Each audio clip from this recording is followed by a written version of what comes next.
Well, Charles Oliveira lost his fight against Gamrot. You know what that means. The rights to ytmmache have been redistributed once again to me, your favorite Jew.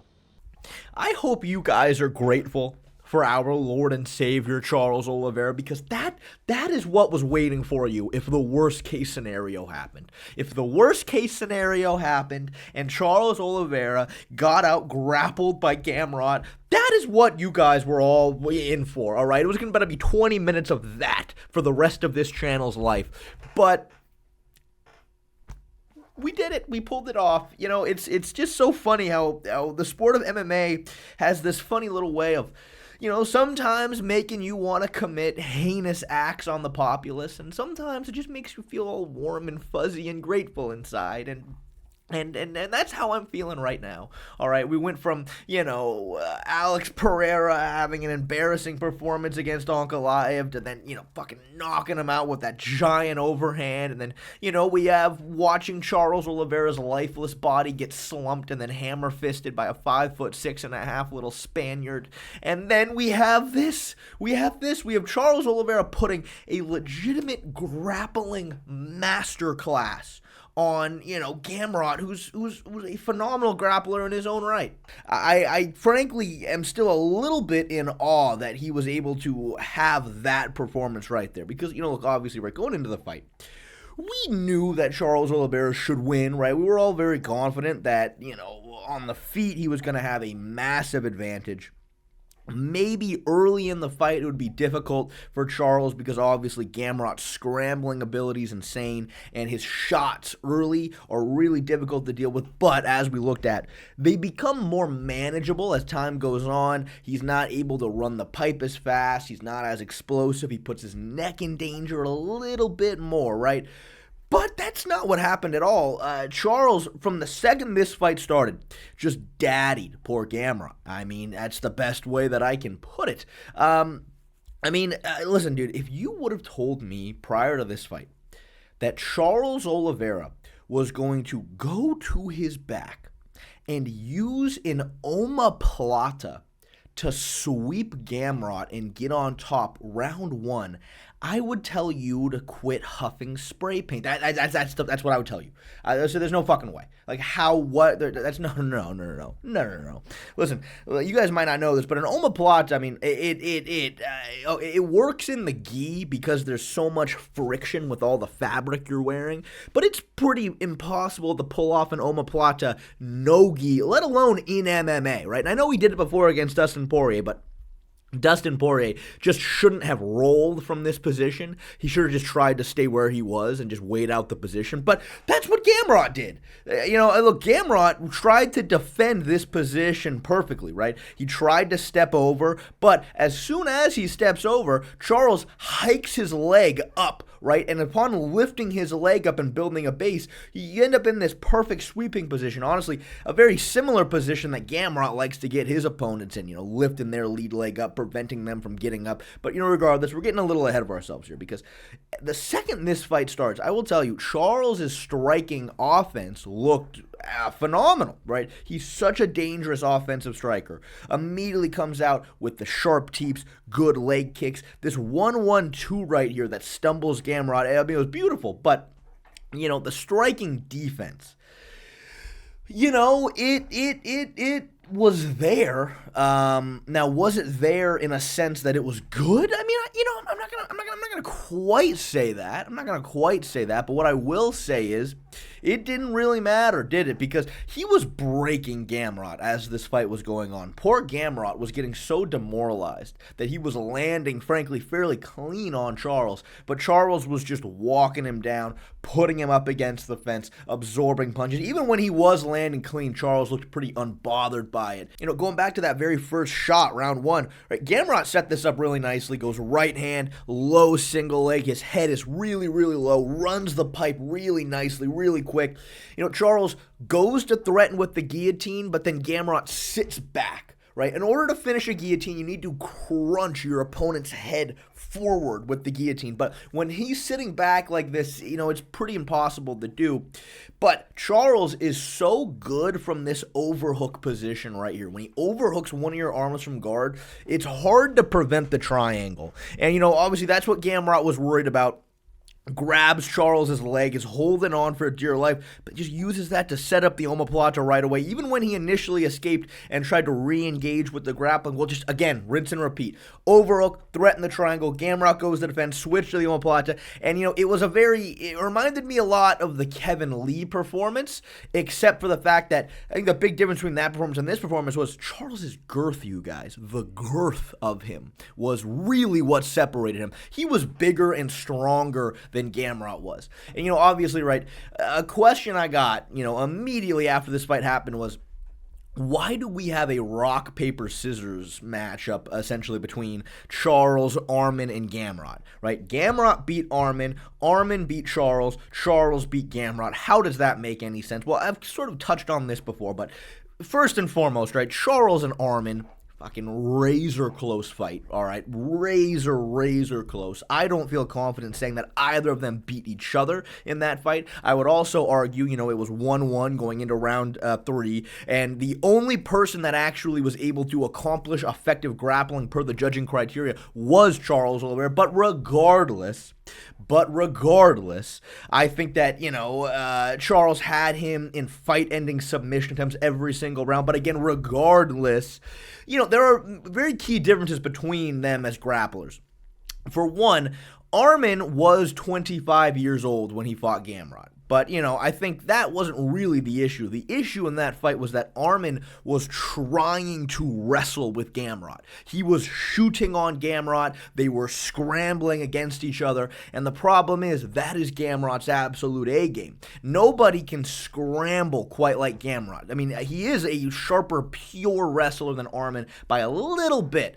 And, Arman's best success in that fight was on the feet. And I think that if he had just defended takedowns and struck with Gamrot, he would have won very easily, but he took the fight into Gamrot's world. However, you look at when Charles fought Gamrot, obviously, this is not Gamrot's world right here. This is Charles's world, all right? And that is why he was able to win there. And obviously, on top of that, Arman is a better all-around grappler than Gamrot. He has better pure jiu-jitsu. He's bigger and thicker and stronger, and he has way better ground and pound. So he matches up to Charles, a lot better than Gamrot does. He just has a better all-around skill set. But speaking of girth, all right, when Charles fucking went in on this body lock, lifted Gamrot into the air, Jesus Christ. That is girth right there, boys and girls. That is fucking girth right there. But, dude, Gamrot, I will give him some credit here. The balance he had from this position right here to get lifted in the air, and then when Charles goes to put him down, he landed on his feet. He's a phenomenal wrestler, right? You cannot not take that away from him. But the girth was just too much. And Charles goes to take him down. Gamrot does anything he can to maintain the whizzer, but when Charles just jumps to this other side like this, that's just game over. You know what I mean? He loses that position. Charles's back take is beautiful. Puts the choke on. Let me tell you, also looking at Charles's girth, this choke should have been really hard to finish, right? Listen, if anybody tells you that a rear naked choke over the face won't put you to sleep, they're lying. It will put you to sleep. It absolutely will. However, typically the tap is going to come way before you go to sleep because the choke comes on a lot slower and it feels like your head's getting popped off. I'm telling you, when it comes to those like neck crank chokes, it like induces a sense of panic when someone has it on you. But again, the thing is, right, Charles didn't even have his backhand behind Gamrot's head. He had it on top of the head. Typically, right, to finish a neck crank like this, you have to get it fully locked in. The chin has to be square with the choke, and the backhand has to be behind the head. But Charles just fucking squeezed this out, with the hand on top of the head. It was crazy. That is girth right there. That is girth to the absolute max, and fucking phenomenal performance from Charles against, a former ADCC level grappler in Gamrot. All right, this was phenomenal. But now we're in the unfortunate position that Charles called out Max Holloway. He wants to fight Max Holloway. Listen, that is not what I was personally gunning for. I thought, what I thought a good fight would have been for Charles? Michael Chandler 3. That's what I thought would have been I think that's a great one. That's one that I would have been really excited for. But Max Holloway, he scares me a little bit, you guys. He scares me a lot of it. Not a little bit, a lot of it. Look, I don't think it's a complete wash by any means for either opponent here, but there are some things about Max Holloway these days that is just, look, he's a 55er, all right? That is where he fights the absolute best, The difference between, his Ilia Topuria fight down at 45 compared to the fight before that against Gaethje at 55, it was so telling. Max's speed is so good against 55ers. His power is translating very well, and I think the reason why his power is translating so well is because it is because of the speed. It's because guys have a really difficult time, gauging and reading the strikes coming in their direction. He catches guys off guard. I mean, you look at that Poirier fight, dude, when he dropped him right here with this shot early, it's like, god damn, it was just the speed, all right? Dustin didn't see it coming. Max was quicker, and he was faster. The way Max puts together combinations is very, very nice. And look, it's not like Max up at 55 has, per se, Ilia Topuria level accuracy and timing. I'm not quite saying that, but what I am saying is he's very, very skillful and very technical, and he has a speed advantage over most 55ers that terrifies me. And obviously, Charles' striking defense isn't the greatest, so I'm a little nervous. And the other thing that makes me nervous is Max Holloway. God, his grappling hasn't really been tested in a long time. And the reason it hasn't been tested in a long time is because he is so phenomenal at getting back up to his feet. He just is. Like to find an example of somebody grappling hard with Max Holloway, you got to go back to when he was like 20 years old, when he was fighting Conor McGregor or Dustin Poirier. Because, Volkanovski in their second fight was really trying to be takedown heavy. He did hit a couple of actually really nice takedowns on Max. But you see here how Max just scrambles back up to his feet so fast. Now, he doesn't grab a whizzer or an underhook here, which, per standard grappling fundamental isn't good. That's how you're going to give up your back. But he never really even turtles. He doesn't even really give up his back here. He just pops back up immediately. The Ilia Topuria fight, right? Ilia hits him with a really nice double leg, picks him up, slams him. But you see how quickly Max just gets back up, grabs the whizzer this time to build his base. I don't know. Obviously, right, Charles Oliveira is going to try to put him on the back foot, really tight high guard. He's going to be hunting takedowns. He's going to be hunting body locks. And it's just hard to be certain about what that's going to look like, right? Obviously, Charles Oliveira is the way more technical grappler for sure, but I don't think Max is going to want to engage on the ground with him at all. And I think that when he does get taken down, I think the get-ups is going to be a problem because I'm not seeing Max giving up his back here with these get-ups. I mean, obviously, right, Gamrot here is just giving up his back. He gets swept. He doesn't want to be in this position. He turtles and just gives up his back right away, which is, very pure wrestler-esque. But, I mean, first of all, even getting Max Holloway into this position is going to be hard. But the key, I think, is going to be not getting him down up against the fence, which is going to be easier said than done. But if you can get Max Holloway down flat on his back out in the open, and where he's unable to use the fence to get his back there and build up his base, that is where I think the back takes are going to really open up. And look, if Oliveira can do that, he can take his back consistently, this is a very, very winnable fight as long as he tries to stay safe on the feet. The tight high guard, let's not take very many risks, please.